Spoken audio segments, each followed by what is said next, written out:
Now that you understand that your technical methodology does not tell you what will happen next on a trade-by-trade basis, in this section, I will take you through a step-by-step process that will integrate the principles of consistency as a functional part of your trading personality.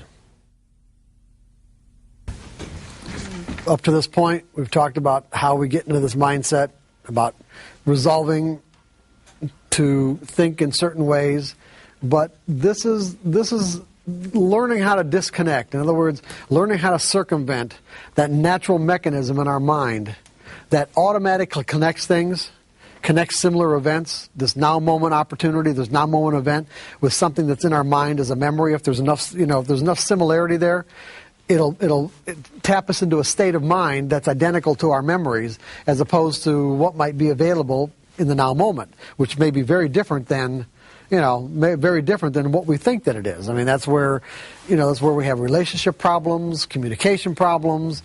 It's like it's this connect mechanism really does cause us a lot of problems. It really does, because in many cases, a lot of the pain and heartache that we feel in our lives is not connected at all with what's really happening in that moment, but you wouldn't be able to convince ourselves, or no one would be able to convince us, or wouldn't be able to convince ourselves that what we weren't experiencing in that moment wasn't real, because what we were experiencing was the energy.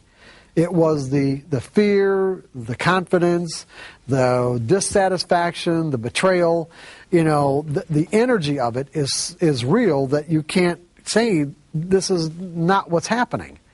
But the problem is that the interpretation of the information that tapped us into the state of mind, and the connection that our mind automatically made from this now moment to some memory in the past, could be, like I said, completely erroneous. When you look at the very nature of the universe and the way it exists, there is no possible way that any moment could ever duplicate itself. No two moments are ever alike, ever. And could never be. Because if you just look at it, if you look at physical reality, it's constructed of atoms and molecules, and those atoms and molecules are in constant motion. They are in constant motion. For two moments to ever duplicate themselves, it means that all the atoms of all the molecules would have to be in the exact same spot they were in some previous moment right now. And that ain't going to happen. So when you really get right down to it, every moment is really unique. Every moment in the environment is really unique. But our minds don't process information that way. Every moment in the market is genuinely and truly unique. But our minds don't process it that way. We have to train our minds to process it that way if we want to make ourselves the casino. If we want to put ourselves in the situation where we are the casino, then we got to get our minds to process information in a different way. Richard had a comment that I thought was really good. We tend to associate with a winning trade or a losing trade. That when we do suffer a loss, we tend to think of ourselves as a loser, instead of that is just a trade that turned out a loss. Right. And when we do get a winning trade, we think, well, I'm a winner. So you get caught up in the emotion of it instead of looking at it, that was a bad trade, this was a good trade. It has nothing to do with whether or not you're a winner or a loser. Richard, have you ever played the slots? No. Never? Well, yes. Why couldn't you say that? Yes, go ahead. Not anymore, because I understand. No, I didn't say, no. Did I say, have you ever played the slots? Yes, sir. Okay. When the tumblers didn't come up with any kind of a jackpot, did you think of yourself as a loser? No. Why? Because I know that the slot machine is rigged against me. Well, okay, but did you think there's any possibility of ever winning? Absolutely, because I did get some, but eventually ended up with an empty pocket. But in other words, you walked into it with the belief that on any particular time that you pushed the button that there was a random outcome. Correct. You knew that, right? And so therefore you didn't think of yourself as a loser. Correct. Have you ever thought of yourself as a loser when you had a losing trade? Yes. And what would be the reason? Because I lost. No, because you didn't believe that there was a random outcome, right? If someone told you from the very beginning that whatever outcomes that you experience from any methodology that you picked to define an edge were random, would you be thinking about this completely differently? It makes a big difference. Absolutely. Yeah.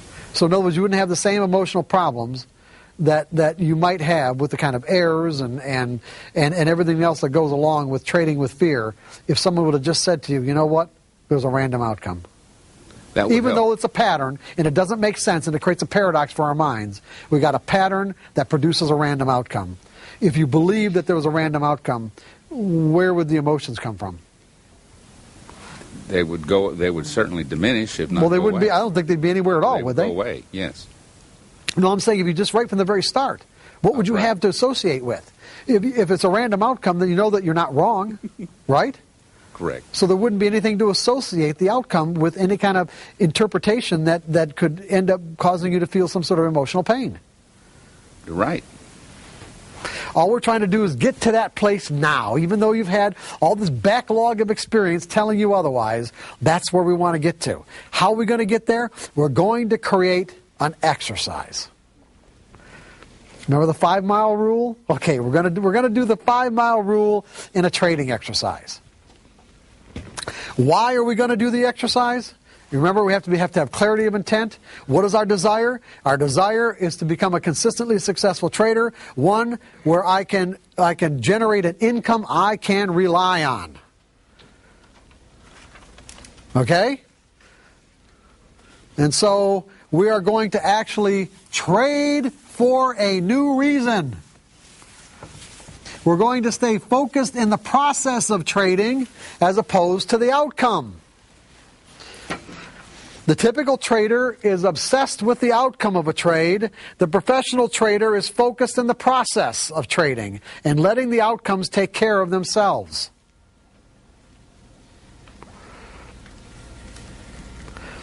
As a matter of fact, the best traders that I've ever encountered love the process of trading.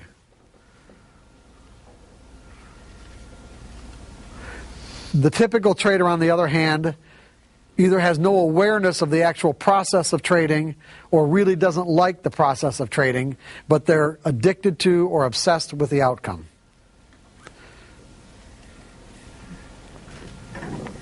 So you have to make up your mind, and everyone in this room at some point in their lives, for some reason, has decided to make up their mind about something, and when you have, you got results. I know everyone has had that experience. You've made up your mind with so much desire, so much clarity of intent, and with absolute sincerity that you got the desired result.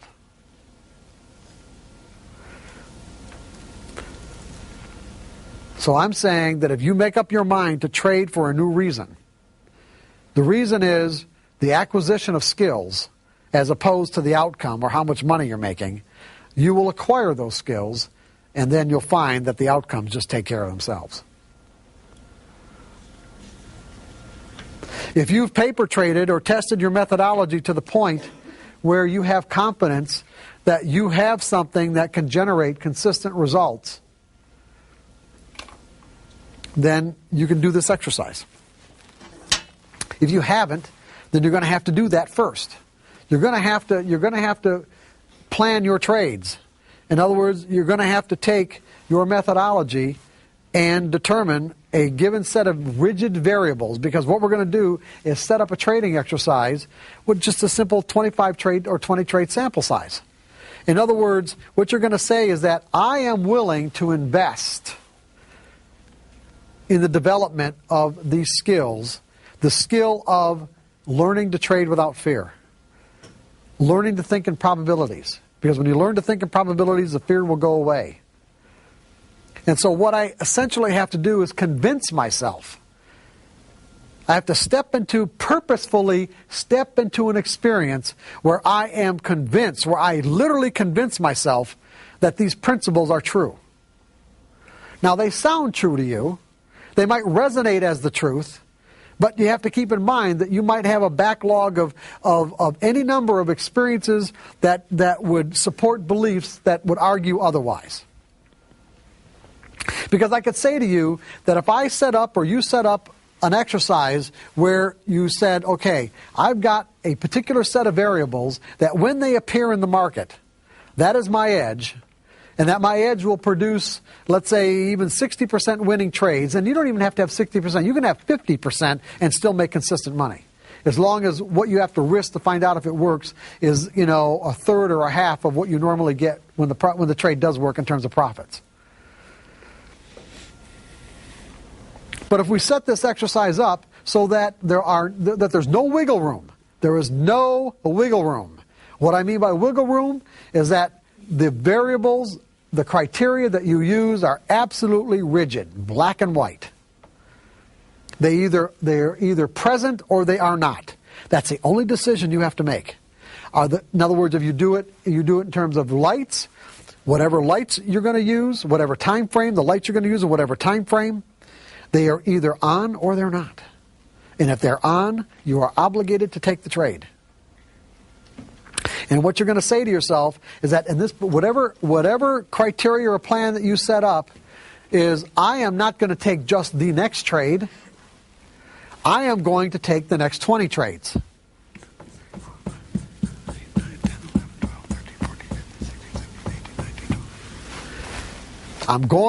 You are committing yourself to taking the next 20 trades of the occurrence of your edge. You will know in advance, based on testing and paper trading, exactly the optimum amount that you have to risk. In other words, what your risk is on each trade, and it's not going to be a varied amount. It's going to be a specific amount, whether it's in terms of dollars or distance. It will be a specific amount so that you know exactly how much each trade is going to potentially could cost you. And it should really be set up as a rigid profit potential too. In other words, I don't want you making subjective decisions as to about how far you're going to let the market go in your favor. So if you can get a set of variables, well, let's say you even 2 to 1 or even 1.5 to 1, 1.5 to 1, meaning that if I have to risk 1 point of something, even if it's, let's say, in stocks, if I have to risk $1 to make that my particular set of variables, my entry variables, will get me into a trade where if I risk $1, I'll get $2 60% of the time or 50% of the time. Then that's what you do. You do 2 to 1. There are trading methodologies that can be even the opposite. You can even go 2 to 1 here, meaning you can risk 2 to get 1. But in these cases, the trade has to be 80 or 90% correct. You can do it any percentages you want as long as it is fixed. There is no wiggle room. There is no subjective decision making whatsoever. Am I really clear about this? There is no subjective decision making whatsoever. Go ahead. The big things in expectancy or in trading with risk-reward ratio is you don't know which trade is going to be the winning trade. Correct. And typically you try to let your winning trade get stopped out on your winning trades. But what you're saying to us for this exercise is that we take a fixed stop. I understand the fixed risk, but a fixed essential profit stop. You know what? If you can set it up as a trailing stop, if you can set your trailing stops up where you're not making any kind of subjective decision, you can do that too. So it doesn't matter as long as it's defined. If you're sophisticated enough to do that, then yes. Okay. Most traders in these situations are not. That's why I make it real easy. Okay. As long as you're not making any decisions. So in other words, what you're saying is that if the market goes X number of points in my favor, I move my trailing stop up to a certain percentage below where the market is right now. And you don't move that unless you get stopped out or it moves up another gradient or whatever. Another, what am I thinking? Standard like deviation beyond. Yeah, okay, whatever you're using, okay? Yeah, if you can do that, that's fine. I just want all the variables to be completely and absolutely fixed. Okay? And then you fixed all these variables, and so you say to yourself, I'm going to take the next 20 trades. Not just the next one, but the next 20. No matter what. No matter what. Now that means that you have to be prepared based on the amount that you have to risk. You have to be prepared to take 20 losses in a row. The likelihood of that happening is about as remote as getting 20 wins in a row. But the point is that the dollar value of the risk of each trade multiplied by 20, you have to be able to afford. So you've got to set it up that way. You've got to set it up so that you can afford the dollar value of the risk of taking 20 losing trades in a row.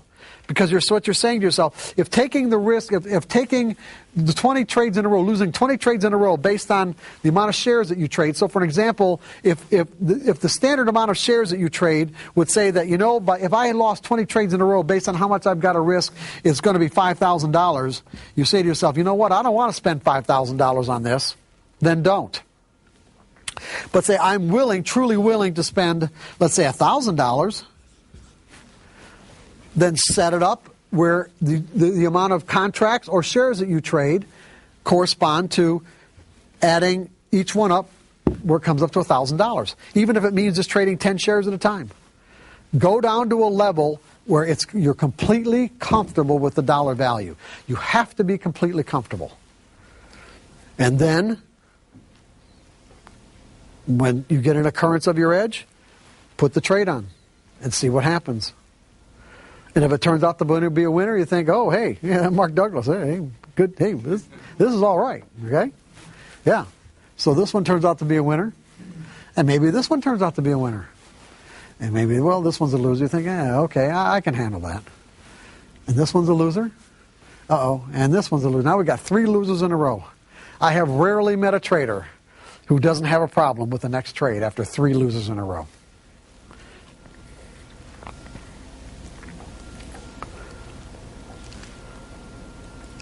You made the commitment to take every single trade.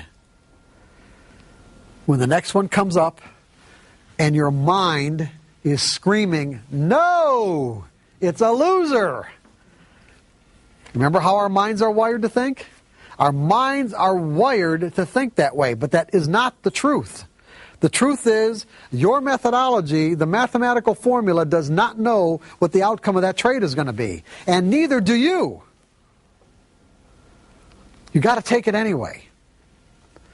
And see, and when these occurrences, when you purposefully put yourself into a situation where you're confronting these conflicting beliefs, because that's what's rearing its head. This is any different than me saying, I want to go run, and then after that program, or it's too cold, it's too hot, it's raining, whatever. It's the exact same thing. You put the trade on anyway, and it turns out to be a winner, you are convincing yourself that you don't know what's going to happen next. Because you created an experience that directly contradicts what you thought was true. You actually created an experience that directly contradicts what you thought was true. And the more of these you run into, and the more times you do it, all of a sudden, you're not thinking the old way anymore. You are truly and genuinely learning how to think in probabilities. You are integrating thinking in probabilities as a core part of your trading personality. You may understand the nature of probabilities, but now you're being able to function from a probabilistic perspective. Because what you're going to do is you're going to do this exercise until you can do it flawlessly. You are going to do this exercise, and you do the first one, and if you don't execute your trades completely flawlessly, then do it again. Now, at the end of a sample size, if you don't like the outcome, if you don't like the results, meaning the amount of money that you made, or even lost for that matter, because that's possible, you don't like the bottom line, you can tweak your variables. You just can't do it in the middle of a sample size. If you want to change your variables at the end of a sample size, you're free to do it. You cannot do it in the middle of one. Cannot. Absolutely cannot.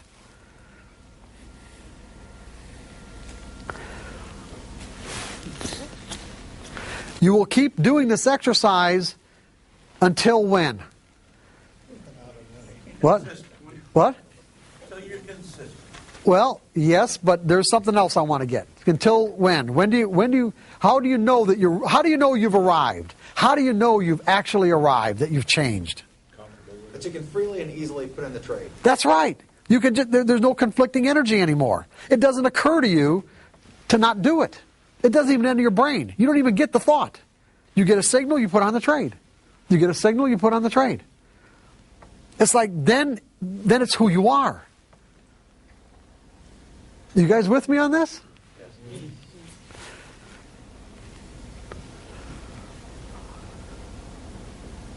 You manage to actually work through all that conflicting energy, and you've changed. You're a different person. Because the competing and conflicting thoughts don't even enter your consciousness. They're not there anymore. Because it's not who you are anymore.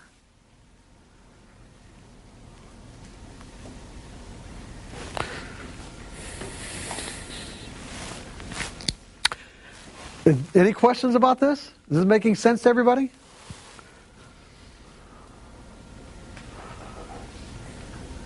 If you're really sincere about wanting to generate a consistent income, you'll do this exercise.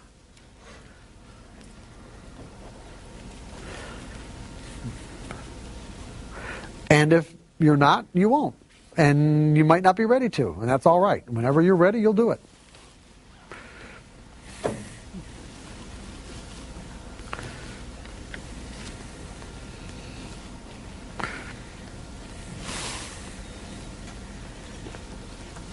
But this will work. This will work. 1 second. Because you are actively stepping into an experience where your desire is to change the way that you think. Instead of avoiding the confrontation, you are actually embracing the confrontation. Big difference. You are embracing the confrontation. Because the more that you embrace it, the faster it dissipates.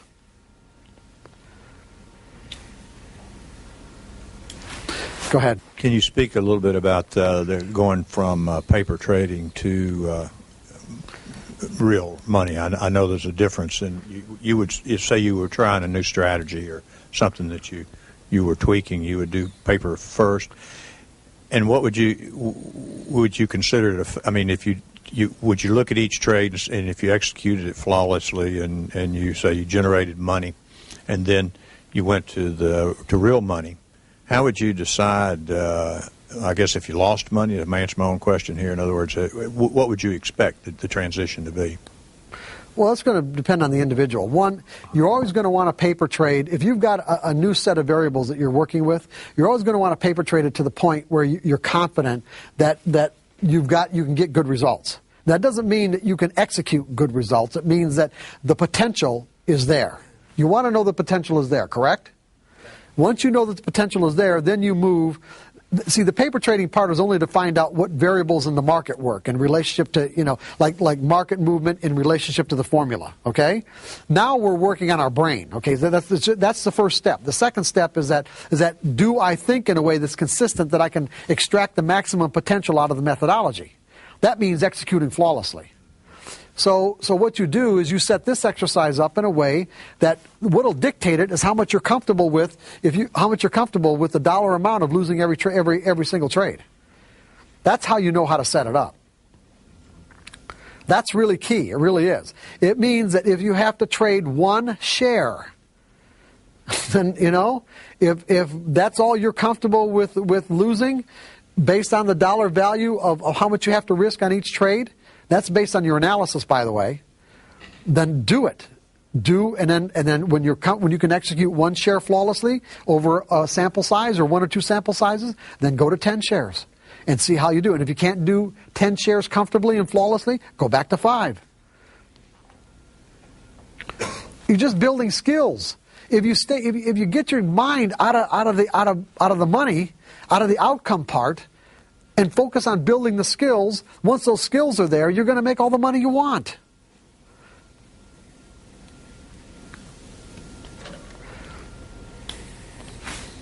That makes sense, doesn't it?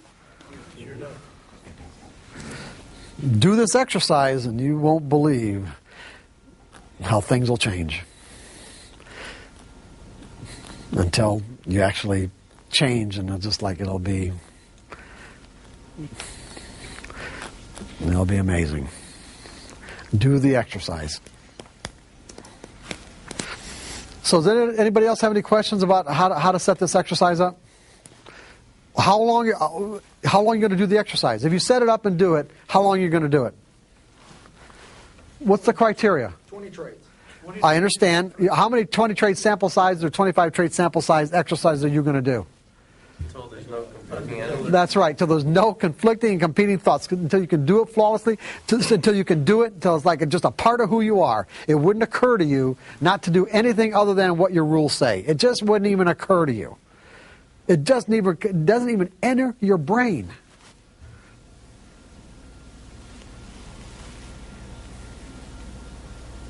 And I guarantee you, at that point, you will be thinking in probabilities. You will be trading without fear.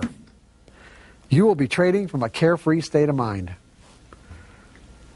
That's the payoff.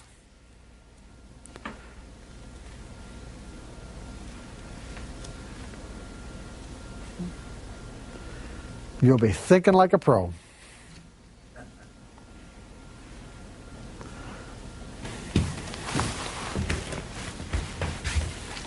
So you want to resolve to focus your efforts on developing specific trading skills, and consistent profits will naturally flow as a byproduct of the mastery of these skills.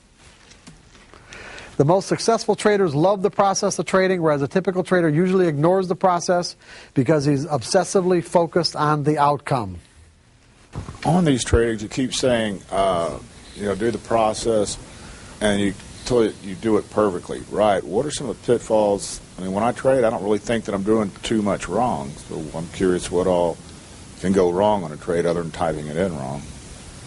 All the things like all the errors that I mentioned earlier, like not predefining your. If you're not doing stuff wrong, that's fine. That's don't more. Don't add stuff. Yeah, don't make it. Yeah, don't. If you're doing all right, then you're doing fine. Okay. I don't want to give you the impression that there has to be anything more there. It's,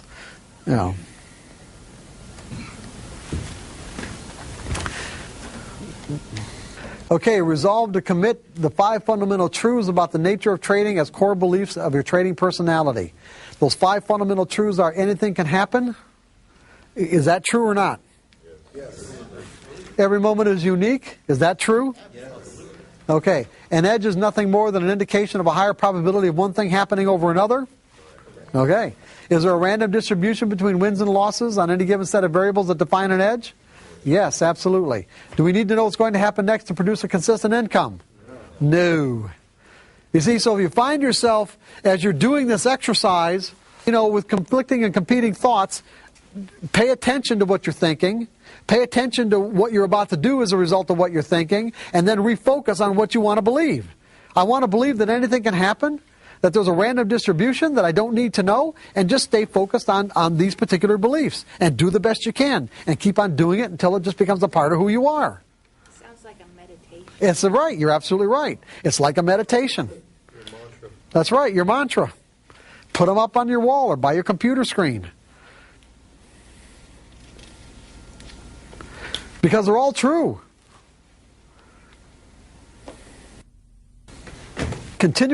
Resolve to continually reinforce a belief in your ability to be a consistently successful trader by adopting the trader's creed. By the way, these 2 things are in trading in the zone. The 5 fundamental truths and the trader's creed are both in trading in the zone. The trader's creed: I am a consistent winner. In other words, remember the belief that I put up that I am a runner? Remember that? I said when I actually became a runner, that belief compelled me to express myself in a way that was consistent with that belief? Well, what we want to do is install a belief that says, I am a consistent winner. And the subset beliefs that you have to make this true will automatically compel you to act or behave in a way that's consistent with that belief. Why are you a consistent winner? Because I objectively identify my edges. Objectively, meaning no rationalizations, justifications, or building cases. I know what criteria defines my edge, and it's either present or it's not. I predefine the risk of every trade. Wouldn't even think about getting into a trade without doing that. Now, that doesn't mean, because who brought that up earlier? No, he's not here right now. That doesn't mean that I always put a stop in the market. But I trade subjectively. That doesn't mean I actually enter a stop. But I guarantee you that whatever price I picked as my risk point, I never violate not getting out at that price. The market hits my price, I get out. That doesn't mean I've entered a stop in the market beforehand. But I could do that. I don't have a problem with that. It wouldn't even occur to me not to do otherwise.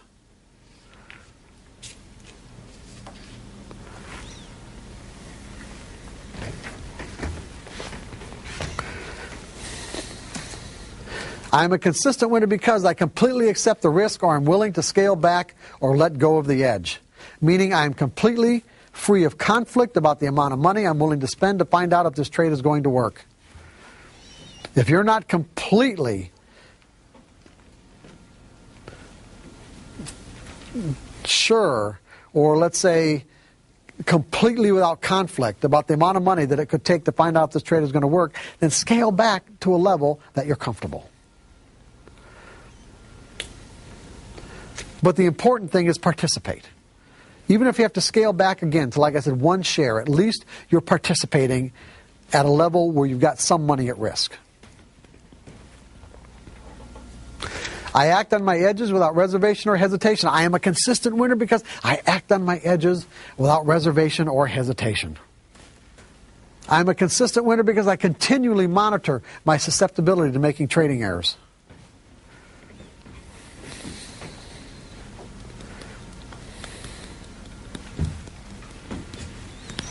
And how do I do that? I keep journals.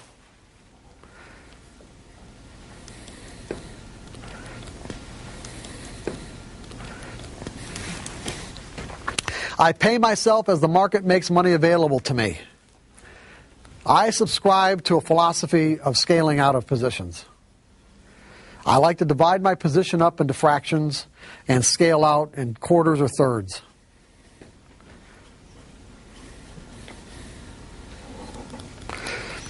That way I'm continually making myself a winner. As the market makes money available, I'm extracting money out of the market because I don't know how far the market's going to go in my favor. And what I have is I usually have at least a quarter or a third on in case it just does something that, you know, I could have never anticipated.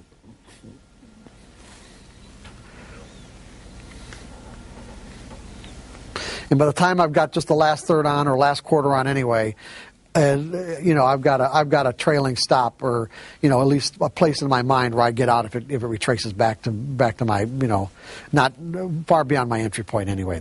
From that point on.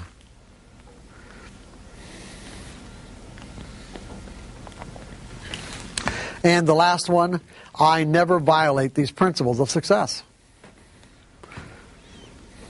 Well, what do you think, guys? Any questions?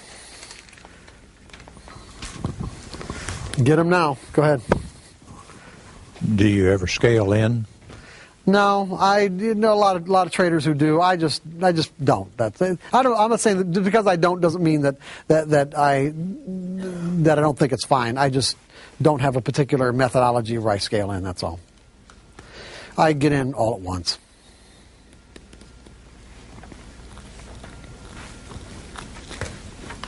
Anything else? Here's your chance to get on the DVD. Come on. Don't miss out. Violate and walk on water. What's that? Never violate and walk on water. Well, no. Why? What do you mean? That you think? Well, what do you? Yeah, you don't have to. You can get to a. Go ahead. And never violate. The never is it that they said never say never. Well, let's put it this way: you can at least aspire to never violate the principle. Yeah, that's good, but that's a good point. Yeah, you're making a good point. You really are. I appreciate that. You can aspire to never violate these principles of success.